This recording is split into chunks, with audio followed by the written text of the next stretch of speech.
Okay, so first of all, hi Vincent. Thank you for being here with us. How are you? I'm good. I'm good. It was a pleasure to come. The weather isn't good, but we make it work. Good. When you were a kid, like many other kids growing up in Europe, you played soccer. And then you decided to play basketball. And I think we can pretty safely say that that was an amazing decision for your life. But I'm curious, you still nowadays follow soccer or any other sports besides basketball? No, I follow soccer. Now that I've been in Madrid, I'm a big fan of Real Madrid. I'm a fan of Paris too. So every night league, the Champions League, I'm in from my TV and I support the team that I like. Okay. In 2019, CSKA Moscow won the EuroLeague, and coach Dimitris Sistoudis said that the most difficult obstacle they had to face was Baskonia in that playoff series. You were in that team, so what was that made that team so special, so good? Well, all the players that were in the team, and I think we figured out pretty quickly that we had something to do with that team, and everybody was really focused on that. And everybody wanted to make the final four.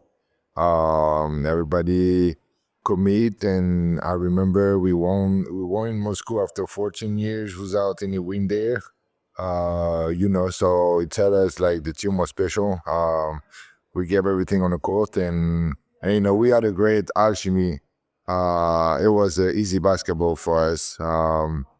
Obviously, we lost against Moscow that had a great team, and I remember Anadolu going crazy. But we compete against the champions, so it tell us that we had a chance to win this year. But that's basketball, so Yeah. And then after that season in Baskonia, you decided to go to the United States to play in the NBA with the Boston Celtics. And during that same season, you wrote on Twitter, "Life with Marcus Smart is better. Have a Marcus Smart in your life." So, what was your relationship with him? Do you still keep in touch nowadays? yeah, I had a great relationship with him. I must make this tweet following like a game where he was going crazy or he scored last bucket. I don't remember, but yeah, Marcus was one of my the first teammate that I had in Boston, and our wife by the time were really close, so we had the occasion to spend a lot of time together. He welcomed me pretty well into the city and into the team.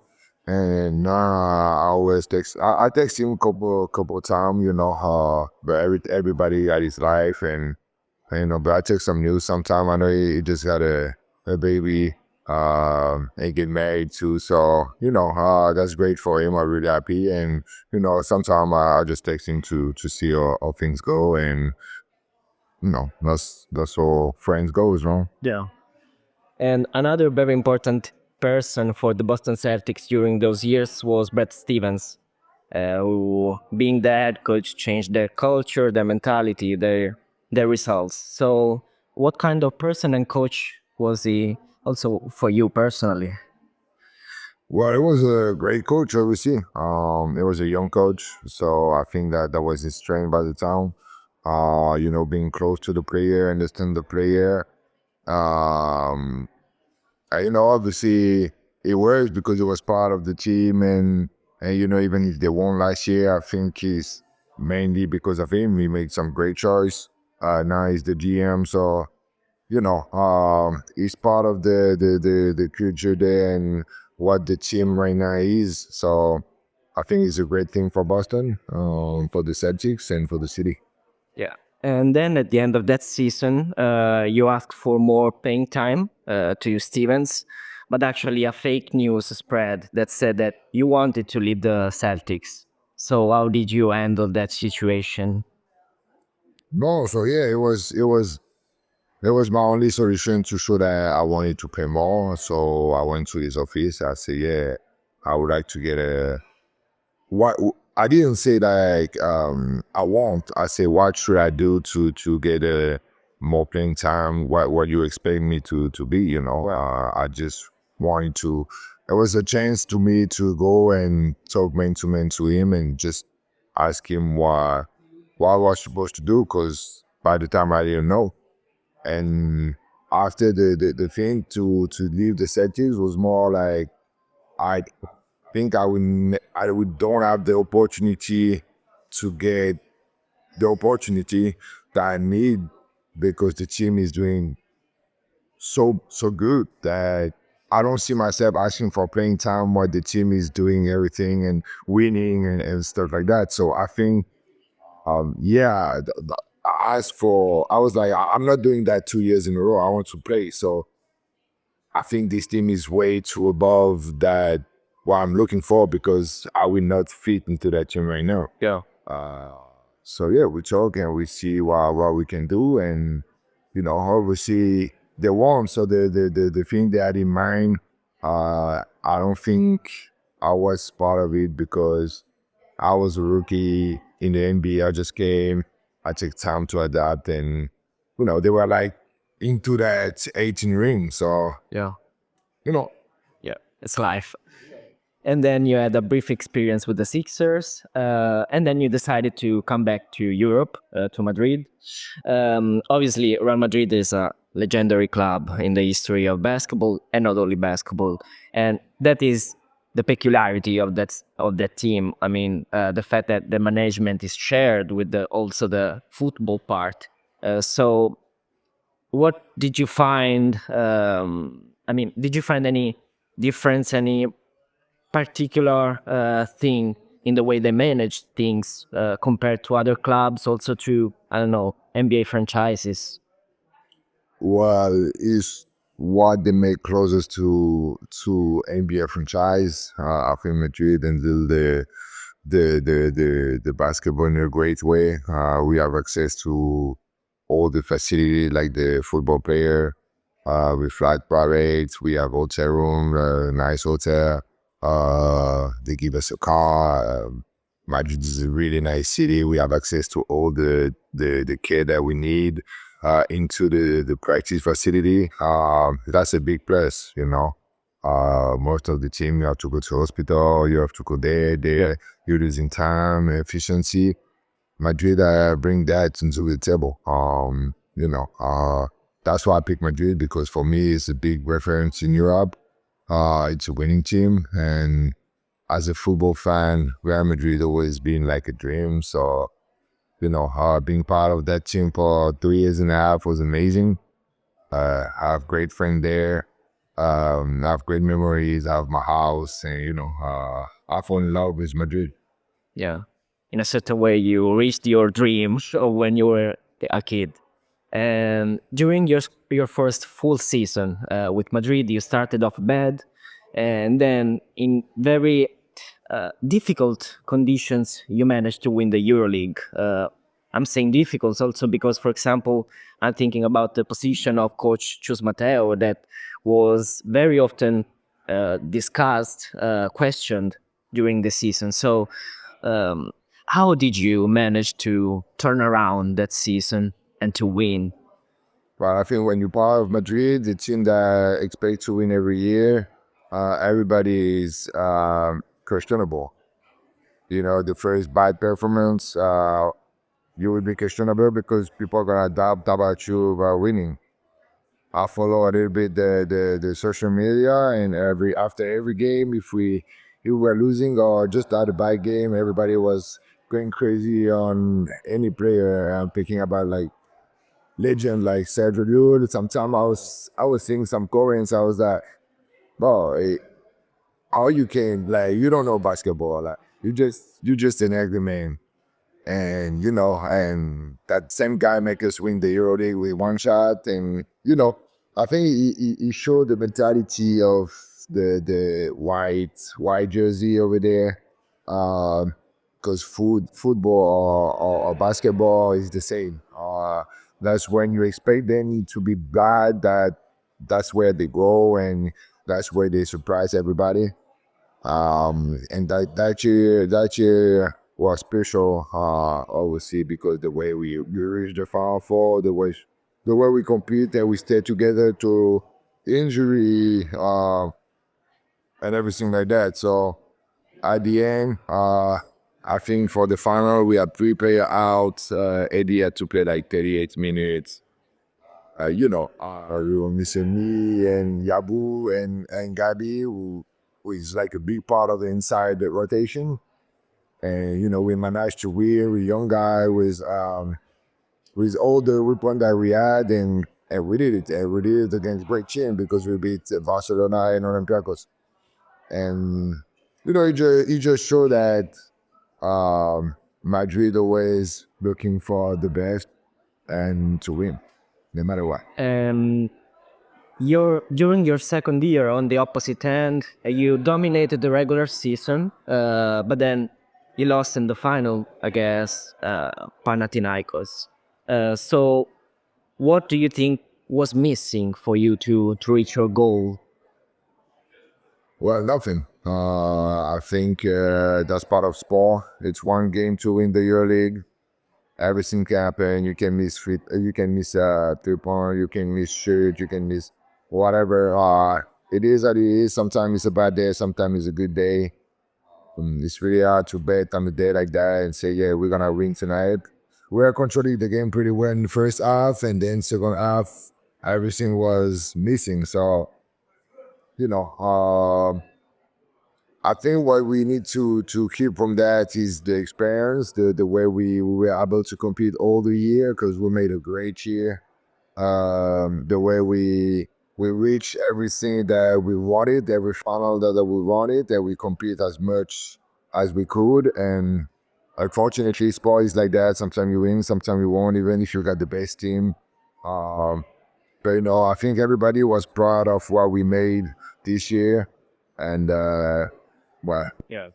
I mean, that's the reason why one year we love Final Four and the other year we ate Final Four, right? So, and so in Madrid, obviously, you had the opportunity to play and train every day alongside the rolling legends like Rudy Fernandez, Sergio Llull, El Chacho Rodriguez. So, what was your relationship with them? And I mean, from the outside, it felt like you had a strong, very strong connection, especially with El Chacho on the court.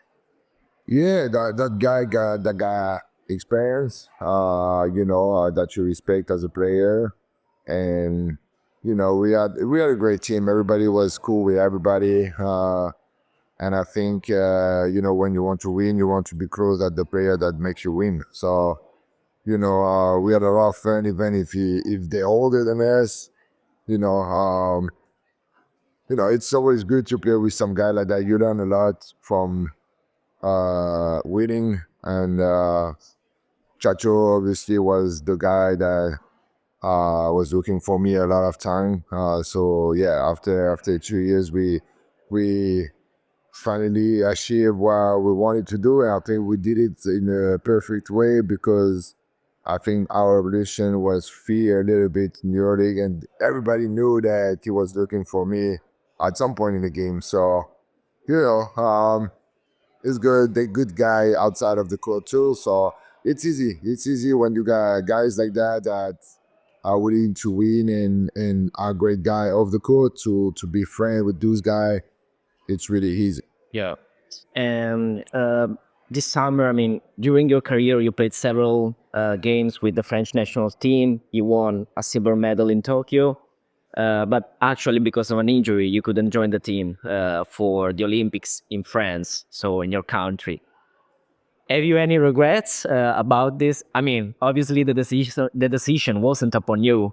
So, No regrets. I couldn't do anything else. I was practicing. It's a thing that happened. It's part of sport. It happened to a lot of players. It happens to me this year. Well, would I change something? I don't know. I don't know if we would have won the gold medal because I'm here. I don't think so.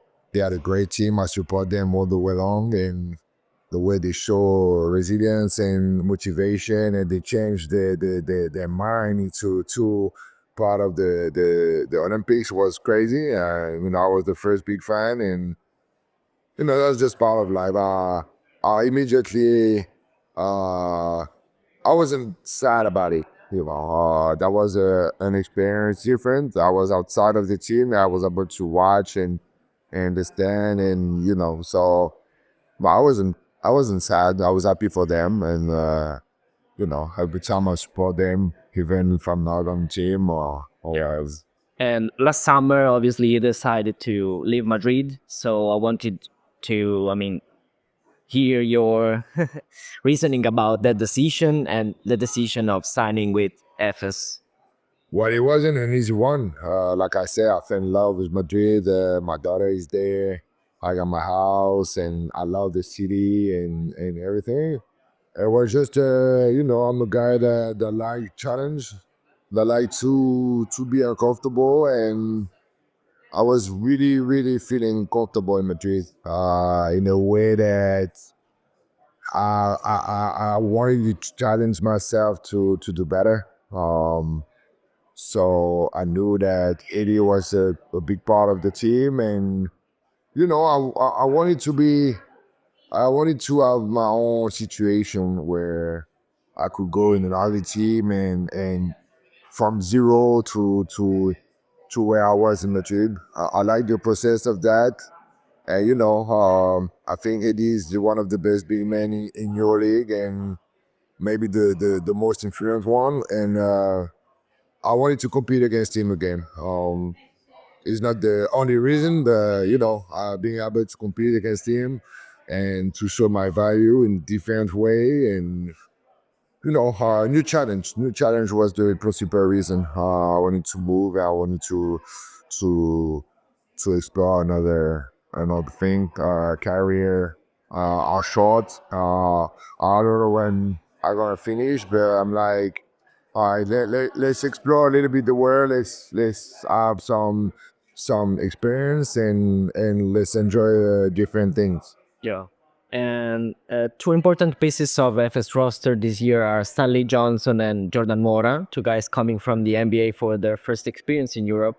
So in a certain way, you did a similar journey. I mean, you already played in Europe before the NBA, but you had to readapt to the European style. So was it difficult for you to readapt? And did you give them any advices to adapt faster to the EuroLeague Well, way? I didn't take that much because for the summer I was playing national team, so and I wasn't really playing NBSA. I never lost it. It came back pretty faster, and yeah, of course we talk a lot. I try to give them as much as advice as I know that we can play together. It's not like they should do that, they should do that. It's more like the way we can play together will be this way because I'm doing that. So if you do that, we're gonna be like in a better position for us to play. I know the NBA is a lot of one-on-one situation, more space. In Europe, is more closed. So sometimes the best thing you can do to attack is pass the ball on the other side. They will come back to you. So we try. I mean, not only me, but the whole team try to involve them and bring them into that mentality and to that knowledge that Europe is like that. Okay. And before we were talking about your connection with Rodriguez, do you think that you could have the same kind of connection with a playmaker like Darius Thompson here in Anadolu? Well, we try, when I arrive, we'll talk a little bit, not only with him, but a lot of everybody.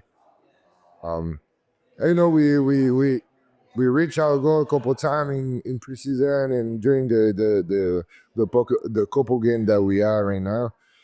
We found some. The funny thing is like every time I find something like that, I send it to Chacho. No, I okay. send it to Chacho. I say, sure. You see, I find one. I find another one. So yeah, the good thing is like they really trying to find me that way, and they be ready every time. So I think it's something you build over the year, months after months, and um, that's not something like come like that. But we'll get to it. For sure. Okay, now we're down to the last questions, maybe the trickier ones. Can you name the three most difficult players you had to defend, to play against during your career? Antetomic, Okay. Eddie Tavares, and Panathinaikos matches le soir. Lesson. All right. Describe with one word. Choose Matteo, Frederick Fotu, and Brad Stevens. Each with one word. Uh, Freddy, I would say uh, character. Okay. Shoes, I would say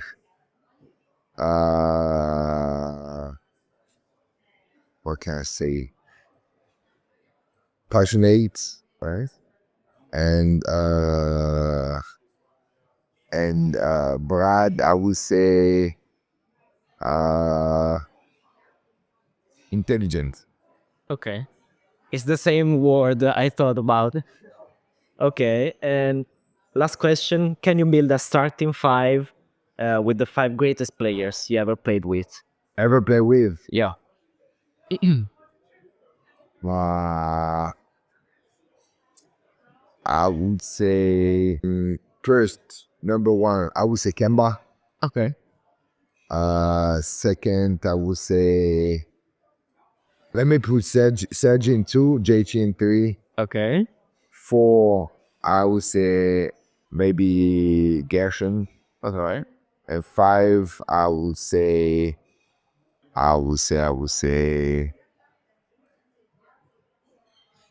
There are a lot of great set, Joel. All right. All right. Okay. Stay. Thank you, man. Thank you very much. Thank you.